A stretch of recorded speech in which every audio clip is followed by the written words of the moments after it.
સુરતના બુટલેગરો બેફામ થયા હોય તેવા દ્રશ્યો સામે આવ્યા છે। ત્યારે અઠવા પોલીસ મથકમાં ફરજ બજાવતા હેડ કોન્સ્ટેબલ મોડી રાત્રે 1 થી 3 વાગ્યાના અરસામાં નાનપુરા વિસ્તારમાં ટીમલિયાવાડ 3 રસ્તા પાસે નાકા પોઈન્ટ પર ફરજ પર હતા અને અન્ય પોલીસ કર્મીઓ સાથે વાહન ચેકિંગ કરી રહ્યા હતા। તે દરમિયાન અઠવા ગેટ એક સફેદ કલરની કાર પૂરપાટ ઝડપે આવી રહી હતી, જેથી પોલીસે કારને સાઈડમાં ઊભી રાખવા ઈશારો કરતા કાર ચાલકે કાર ઊભી રાખવાના બદલે કારથી હેડ કોન્સ્ટેબલને ટક્કર મારી હતી। હેડ કોન્સ્ટેબલ કારની અડફેટે આવતા નીચે પટકાયા હતા।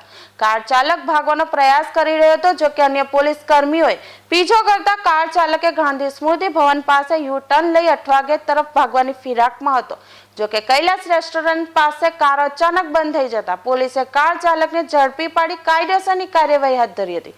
સમગ્ર ઘટનાના સીસીટીવી પણ સામે આવ્યા હતા। આ સમગ્ર ઘટનામાં અઠવા લાઇન્સ પોલીસ સ્ટેશનના એએસઆઈ સાજિદ મિયા લાલ મિયાને સસ્પેન્ડ કરી દેવામાં આવ્યા હતા। એએસઆઈને સસ્પેન્ડ કરી દેવાતા પોલીસ બેડામાં ભારે ચકચાર મચી જવા પામી હતી।